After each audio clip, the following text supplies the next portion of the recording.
Okay, magandang umaga po sa inyong lahat. Ito po si Dr. Jeff Ho.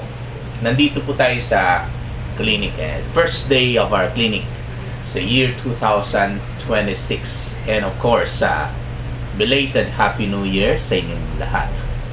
Okay, anyway, nagpaalam na po ako sa nanay ng pasyente na nasa harap ko po sila na i-video po namin yung tungkol po sa sakit ng kanyang anak. At makinig na lang po kayo tapos para alam ninyo kung anong dapat alalahanin natin pag tayo po may pasyente ng ganito, no? Okay, sa pag-alam ko, nakausap po si nanay and I asked her kung ano pong problema ng kanyang anak. Sabi niya na nagsuka po daw, sumuka. Okay, so eto na po, ha? At syempre, pagkatapos ng question and answer portion, ito po yung first part namin bilang isang doktor. Every patient, dadaan po kami sa question and answer portion before yung physical examination, which is the second part. Ang first part, ang tawag po namin ay history taking. Napaka-importante po ito. Kasi po sa history taking lamang, okay, makakarating na po kami sa tamang diagnosis. Okay, malaman na po namin yung kung anong sakit ng pasyente 60 to 70% of the times, no? Okay?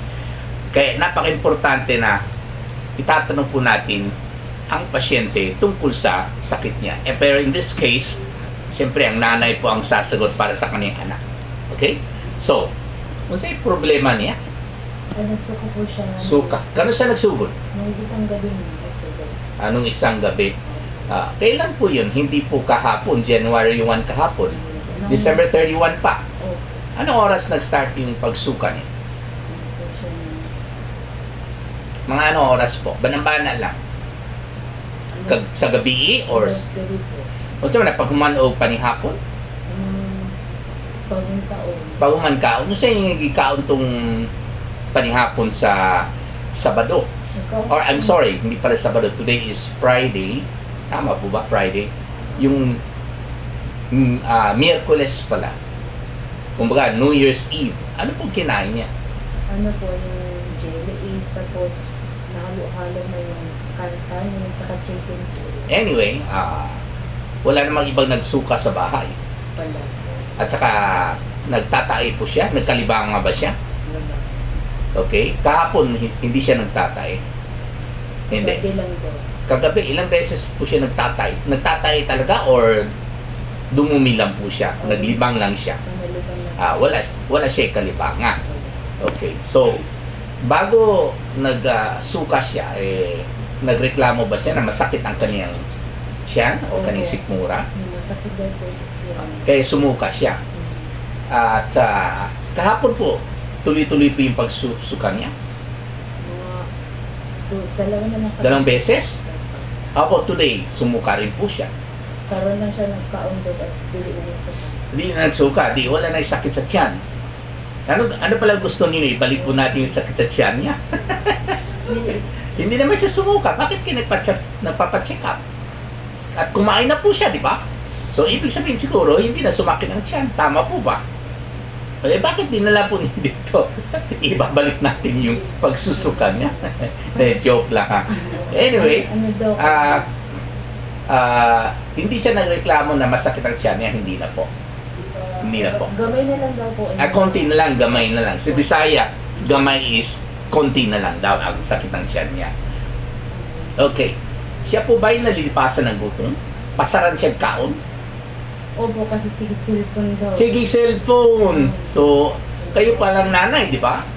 So, ano palang trabaho ng nanay? Pa-cellphone na ang bata. Bahala na magpasaran ko kaon. Ikaw, cute. Minsan naman po daw. Minsan, alam ko, madalas yan eh. Nagiging ugali na yan eh. Nagiging masamang ugali or maling ugali ng mga bata. Ngayon, kasi pinapabayaan po sa mga nanay.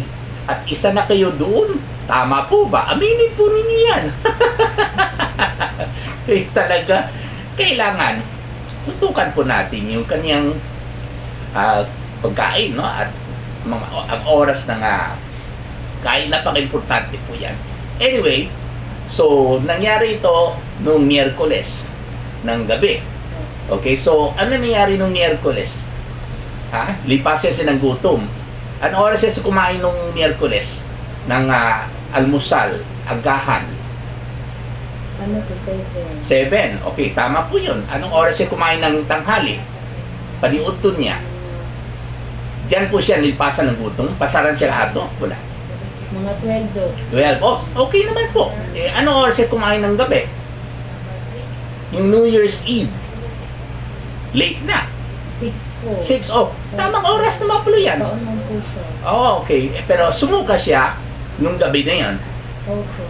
Pero yung mga ilang araw pa previous, like Lunes, Martes, pasaran siya kaon. Okay. Pasaran siya kaon po. Okay, so anyway, ganito po yan. So, sa pagtanong po natin, ang napaka-importante dito ay anong dahilan? Okay? Siyempre, sa isip natin, pag sumuka, susunod yung pagtatae pag nakakain ng contaminated food and water.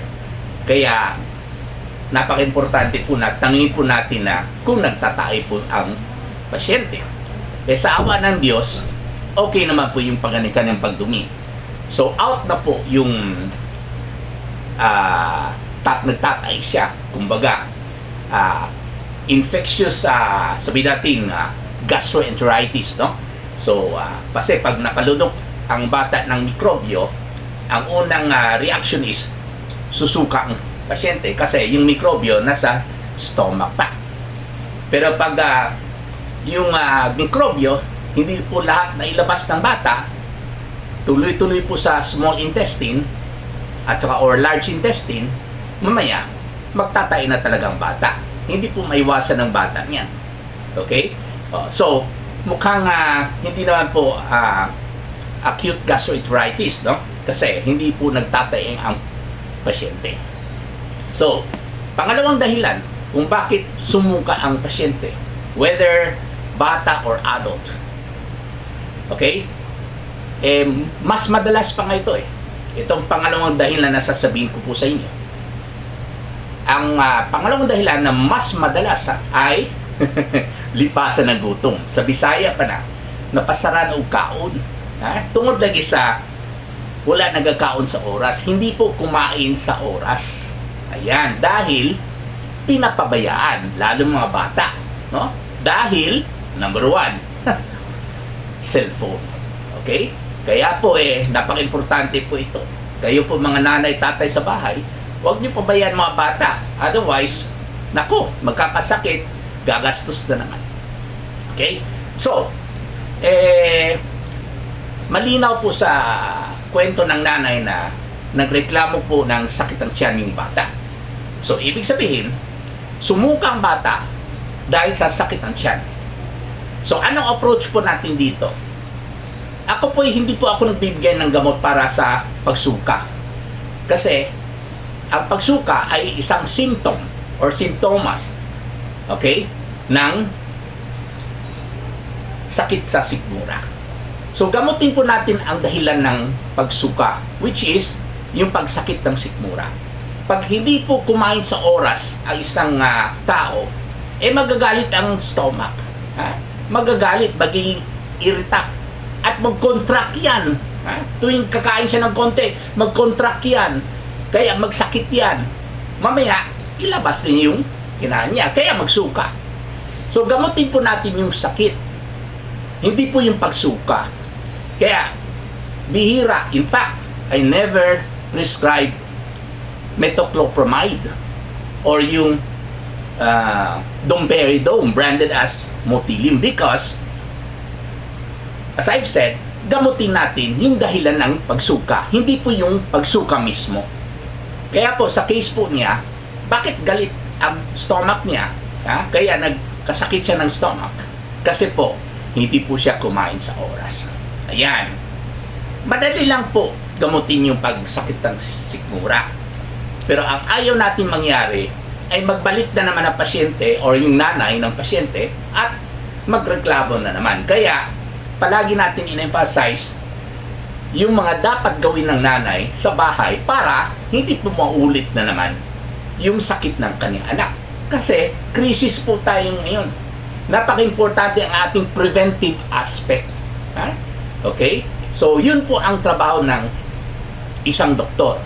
Okay? Hindi lang po puro reseta, sa pagsuka, ito, metoclopramide. At nakalimutan na po yung dahilan ng pagsuka, no? Which is yung nairita, nag-spasm ang stomach. Ibang gamot yan.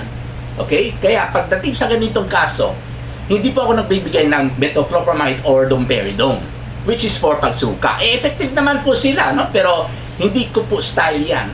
Ang ginagamot ko talaga, yung dahilan ng pagsuka, which is yung spasm. Nagagalit ang stomach dahil nga hindi nilagyan ng pagkain sa tamang oras. At sa kanyang pasyente, of course, itong pasyente, which I will examine him later, ang bagay po sa kanya ay, of course, pwede natin bigyan na siya ng dicyclovirin or yung hyoscine, no, para sa sakit ng tiyan. At dahil po, meron na po siyang hyperacidity kasi hindi nga kumain ng oras, bigyan rin po natin siya ng aluminum magnesium hydroxide suspension.